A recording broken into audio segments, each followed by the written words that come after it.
सब में आदर की बात समझी जाए, जो इब्रानियों 13:4 में लिखा हुआ है।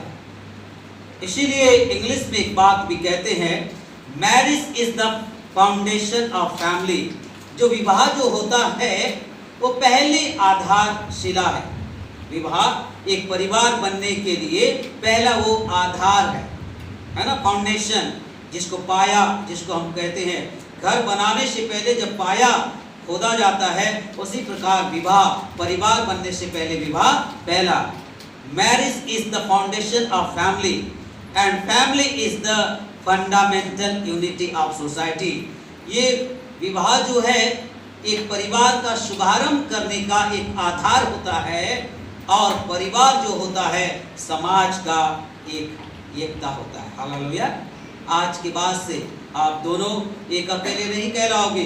आज के बाद से तुम दोनों पति और पत्नी के रूप में जाने जाओगे। आसमान सुनीता का पति के रूप में जाना जाएगा और सुनीता आसमान की पत्नी के रूप में जानी जाएगी। हालेलुया। आज के बाद से आसमान तुम कैसा नहीं, आसमान ऐसा तो बोलेंगे गांव वाले, लेकिन तुम सुनीता का पति हो। मतलब आज के बाद से परमेश्वर तुम्हें एक आशीष देने जा रहा है पति बनने का, और सुनीता को भी पत्नी बनने का आशीर्वाद और आशीष देने जा रहा है। विवाह के विषय में जब हम देखें तो बहुत सुंदर बात परमेश्वर बताता है हमें। परमेश्वर पिता की ओर से एक तोहफा है। हालेलुया। मनुष्य की ओर से नहीं, लेकिन परमेश्वर की ओर से आपको एक बहुत बड़ा गिफ्ट है। हालेलुया। आज एक बहुत बड़ा गिफ्ट और उपहार परमेश्वर आपको दिया है, जो नर अर्थात जवान युवक और नारी अर्थात जवान युवती को विश्वास, प्रतिज्ञा और प्रेम में एक दूसरे के साथ जीवन के अंत तक साथ निभाने का वरदान है। हालेलुया। इसी को कहते हैं विवाह। जीवन के अंतिम सांस तक तुम्हें इस वरदान को निर्वहन करना है। विवाह एक पवित्र दशा है। हालेलुया। विवाह जो है पवित्र दशा है, इसलिए पवित्र विवाह कहते हैं। विवाह एक वाचा है जिसको आप तोड़ नहीं सकते। हालेलुया। वादा यदि आप करते हैं किसी को, मैं आऊंगा या मैं पूरा करूंगा, वो वादा है किसी दूसरे को। लेकिन यदि पत्नी को आपने प्रतिज्ञा किया है, पति को आपने प्रतिज्ञा किया है, वादा किया है, तो निश्चय जानो कि विवाह एक वाचा है और विवाह एक नए जीवन और नए परिवार का शुभारंभ है। हालेलुया।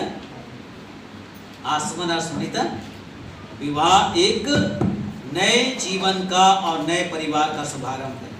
आज तुम्हारे जीवन में एक नए शुरुआत हो रहा है। विवाह जो है प्यार और आदर का प्रतीक है। हालेलुया। विवाह को आप कोई भी अनादर नहीं करता है। इस संसार में किसी भी जाति या धर्म में कभी भी विवाह हो तो उसका अनादर नहीं करते, बहुत सम्मान करते हैं। हालेलुया। और हम मसीहों के लिए विवाह जो है प्यार और आदर का प्रतीक है, सम्मान का प्रतीक है। रोमियो 12:10, इफिसियों 5:33 में इस प्रकार विवाह को सम्मान और आदर दिया गया है। विवाह वक्त और ध्यान परस्पर मेल है। तुमने एक वक्त का इंतजार किया। हालेलुया। सुनीता ने भी इंतजार किया, आसमान तुमने भी इंतजार किया कि एक दिन ऐसा आएगा कि हमारा विवाह होगा। हालेलुया। इंतजार किए कि नहीं है? सुनीता इंतजार करे ना, विवाह होगा। तो इसलिए परमेश्वर आज तुम दोनों को उस वक्त का वो पूरा कर रहा है, और एक ध्यान का परस्पर मेल है, जो पहला कुरिन्थियों 7:3 कहता है। आखिर ईश्वर ने विवाह को सब बातों में क्यों ज्यादा आदर दिया गया है? परमेश्वर ने विवाह को सब बातों में सबसे ज्यादा महत्व क्यों दिया? और आप जितने विवाहित हैं, जितने शादीशुदा हैं, आप सभी जानते हैं। पहली बात, जब पहला विवाह अदन की वाटिका में परमेश्वर ने आदम और हवा का रचाया, तब से आज तक विवाह को सबसे ज्यादा आदर किया जाता है। विवाह को कोई भी अनादर नहीं करता। आदम का अकेला रहना परमेश्वर को अच्छा नहीं लगा, इसीलिए यहोवा ने उसके लिए एक सुयोग्य जीवन साथी, हमसफर, पार्टनर, जो उसी के अंग का मेल खाता हुआ अर्थात आदम के पसली से ही उसके लिए सुयोग्य जीवन संगनी अर्थात अर्धांगनी बनाया। हालेलुया। पत्नी को यदि कहते हैं तो हमारे भारतीय संस्कृति में क्या बोलूँ आप, अर्धांगनी। बोलुआत का है तुम्हारे गाँव बट बोलुआत कि ना बोलो? बोलुआत तुमचो गाँव बट बोलुआत का है? तो अर्धांगनी, अर्धांगनी का मतलब होता है आधा अंग। मतलब परमेश्वर ने आदम का पसली, ये जो दिल है, जो हार्ट जिसको हम, ये दिल के पास का एक पसली को निकालकर उसने स्त्री बना दिया और स्त्री बनाकर वो आदम के पास ले गया। तब आदम देखकर क्या कहता है, जब विशेष करके आदम के पास उस स्त्री को लाया गया, तब आदम कहता है तू मेरी हड्डियों में की हड्डी और तू मेरे मांस में का मांस है, इसलिए तू नारी होगी। हालेलुया, क्योंकि तू मुझ में से निकाली गई है। हालेलुया। आज आसमान का जो लेफ्ट साइड, इसलिए दूल्हा और दुल्हन को क्यों ऐसा बिठाया जाता है? आसमान के लेफ्ट साइड में किसको बिठाया गया है? सुनीता को। लेफ्ट साइड में क्या होता है? आसमान। तुम्हारे लेफ्ट साइड में क्या है? दिल, पसली ना, ये दिल, दिल है कि नहीं? किधर दिल है? लेफ्ट साइड में ना, हाँ लेफ्ट साइड में। तो इधर दिल है और इसीलिए दिल के करीब बिठाते हैं ताकि तुमको जब तक ये दिल की सांस, समझ रहे हो ना, धड़कता है, वो जब तक चलता रहे तब तक तुमको अपनी पत्नी का ध्यान रखना है। Hallelujah, hallelujah. और जब दिल का धड़कन बंद हो जाता है तब वो किसकी मर्जी से है? परमेश्वर। हालेलुया। इसीलिए हमारे करीब लेफ्ट साइड में स्त्री को इसलिए अर्धांगनी कहते हैं। और इसीलिए जब विवाह सब बातों में आदर की बात समझी जाती है। जब दूल्हा आदम अपनी साथी हवा को देखा तो उसके मुंह से शब्द निकल पड़ा, you are my bones of my bone and flesh of my flesh. मतलब परमेश्वर ने जब दुल्हन को उसके पास ले गया तब वो आदम कहता है कि अब यह मेरी हड्डियों में की हड्डी और मेरे मांस में का मांस है, इसलिए इसका नाम नारी होगा, क्योंकि यह नर में से निकाली गई है। उत्पत्ति 2:23 में लिखा है। जब हम विवाह को देखते हैं कि विवाह आप क्या हमारे लिए क्या है, इस बात को संक्षिप्त में और जान लें। यदि दो मनुष्य परस्पर सहमत ना हो तो क्या एक संग चल सकेंगे? विवाह एक संग चलने का जोड़ा है। हालेलुया। आज के बाद से आप दोनों को सुख में दुख में एक साथ, एक सहमत और एक मत होके आपको चलना है। इसलिए एक मन, एक आत्मा और एक तन। आज के बाद से ईश्वर तुम दोनों को एक मन, एक आत्मा, एक विश्वास और एक तन होने का अनुग्रह परमेश्वर की ओर से मिलता है। विवाह जो है आनंद भोगने और उपभोग करने का शब्द है। विवाह आज के बाद से परमेश्वर तुम्हें इस संसार में आनंद और सुख भोगने का एक अवसर देगा, जिसमें आपको अति आनंद की अनुभूति होगी और परमेश्वर को धन्यवाद देना है। विवाह पूर्णता का प्रतीक है। हालेलुया। आसमान अकेला था और सुनीता भी अकेली थी, लेकिन आज के बाद से तुम दोनों एक जब हो जाओगे तो पूर्णता का प्रतीक है। हालेलुया। विवाह फलवंत होने का प्रतीक है। हालेलुया। आज के बाद से जब तुम्हारे विवाह के बाद तुम्हें फलने फूलने और इस संसार में भर जाने की जब आशीर्वाद हम देंगे तो निश्चय विवाह फलवंत होने का प्रतीक है। और परमेश्वर ने आदम और हवा को आशीष दी और उसने कहा फूलो फलो और पृथ्वी में भर जाओ। हालेलुया। आज के बाद से परमेश्वर तुम्हें विवाह के बाद फलने और फलवंत होने की आशीष देगा। विवाह एक दूसरे की सुरक्षा है। हालेलुया। आसमान आज के बाद से तुमको अपनी पत्नी अर्थात सुनीता का रक्षा करना है। Hallelujah, hallelujah. इसलिए सुनीता का रक्षा करना है, इसलिए विवाह एक दूसरे की सुरक्षा है। तुम्हारे लिए सुनीता प्रार्थना करेगी कि तुम काम में जाओ, जब वापस आओ तब सुनीता तुम्हारा इंतजार करेगी। लेकिन पत्नी का सुरक्षा, क्योंकि पत्नी जो है निर्बल पात्र होती है और तुमको उसका ध्यान रखना है। हालेलुया।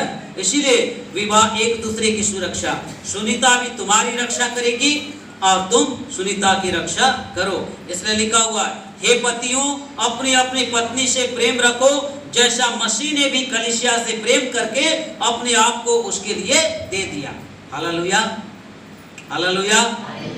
प्रभु यीशु मसीह इस संसार के लिए अपना प्राण को दे दिया का मतलब है यहाँ पर आसमान, तुम अपनी पत्नी से इस हद तक प्रेम करोगे कि अपना प्राण भी देना पड़े तब भी तुमको तैयार रहना पड़ेगा। हालेलुया।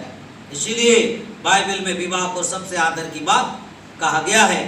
तीतुस 2:4 और 5 में लिखा, ताकि वे जवान स्त्रियों को चेतावनी देती रहे और विशेष करके जो स्त्री है वो अपने पति का आदर करे। और इसीलिए लिखा है, अपने अपने पतियों और बच्चों के प्रति प्रीति रखे और संयमी पतिव्रता, घर का कारोबार करने वाली, भली और अपने अपने पति के अधीन रहने वाली हो, ताकि परमेश्वर के वचन की निंदा ना होने पाए। सुनीता, तुम्हारे लिए भी है कि तुम अपने पति का आदर करो और उसके अधीन रहो। जो विवाह जो है, इसलिए आज के बाद से आसमान और सुनीता अपने माता पिता से अलग रहकर पति और पत्नी के रूप में रहेंगे। इसलिए लिखा हुआ है, विवाह मसीह और कलीसिया का आदर्श नमूना है। हालेलुया। आप और मैं जो कलीसिया है, हम एक दुल्हन के रूप में, और दूल्हा जो है यीशु मसीह है। जब अपनी दुल्हन को लेने आएगा तो आपको और मुझे तैयार रहना है। जिस प्रकार आसमान अपनी दुल्हन को लेने आया, जिस प्रकार सुनीता तैयार है और एक दुल्हन का वेश में है, उसी प्रकार प्रभु यीशु मसीह आपको और हम सभी को लेने आएगा। इसलिए लिखा हुआ है, इस कारण मनुष्य अपने माता पिता को छोड़कर अपनी पत्नी से मिला रहेगा और वे दोनों एक तन होंगे। यह भेद तो बड़ा है, पर मैं यहाँ मसीह और कलीसिया के विषय में कहता हूँ, पर तुम में से हर एक अपनी अपनी पत्नी से अपने समान प्रेम रखे और पत्नी भी अपने पति का भय माने। हालेलुया। आप दोनों के लिए एक ही बात है कि आसमान अपनी पत्नी को प्रेम करे और सुनीता अपने पति का आदर करे। हालेलुया। आप सभी इस बात को समझ रहे हैं। विवाह जो है एकता का प्रतीक है, अतः अब से वे दो नहीं परंतु एक तन है।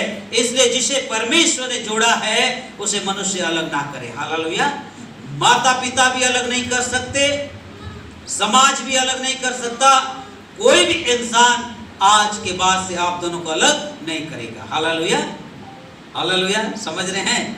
आज के बाद से जब तक मृत्यु तुम दोनों को अलग ना करे, तुम दोनों एक दूसरे के रहोगे। संसार में कोई भी अलग करने की शक्ति नहीं रखता है। हालेलुया। इसीलिए वचन लिखा हुआ है, इस कारण मनुष्य अपने, मत्ती 19:6 में लिखा, इस कारण मनुष्य अपने माता पिता को छोड़कर अपनी पत्नी से मिला रहेगा और वे दोनों एक तन होंगे। इफिसियों 5:31 भी इस बात को बताता है। जब एक विश्वासी पति और पत्नी परमेश्वर के सिद्धांतों के ऊपर कार्य करते हैं तो परिणाम एक बाइबल आधारित विवाह में निकलता है। एक बाइबल आधारित विवाह ऐसा विवाह होता है जो पत्नी और पति दोनों के सिर के रूप में मसीह के साथ संतुलित होता है। हालेलुया। आप दोनों को सुख और दुख में संतुलित जीवन आज के बाद से जीना है। बाइबल आधारित विवाह की विचारधारा दो अलग अलग मनुष्यों में एकता की है। आज के बाद से दोनों परिवार में रिश्ता होगा। हालेलुया। माड़पाल का परिवार और तीरथगढ़ का परिवार आज के बाद से समधी और सगे संबंधी कहलाएंगे। दो अलग अलग विचारधारा एक होगा, दो अलग अलग परिवार एक होंगे और दो अलग अलग दोनों परिवार के जवान जो आसमान और सुनीता है एक हो जाएंगे। इसीलिए विवाह सब में आदर की बात है। इसी बात को आप ध्यान में रखें। जो आसमान जिस कलीसिया में है, यहाँ से कलीसिया से हम यहाँ की बेटी को अर्थात सुनीता को हम विवाह के बाद देंगे तो एक अच्छी विश्वासिनी को दे रहे हैं। उस कलीसिया में भी तुम मिलके एक अच्छे विश्वासी बने रहो। और इसलिए जो कि मसीह की उसकी कलीसिया के साथ एकता के चित्र को दर्शाती है। इसीलिए जब तक आपको परमेश्वर जोड़ के रखे तब तक आप विवाह में बहुत आनंदित रहना और खुश रहना। हालेलुया।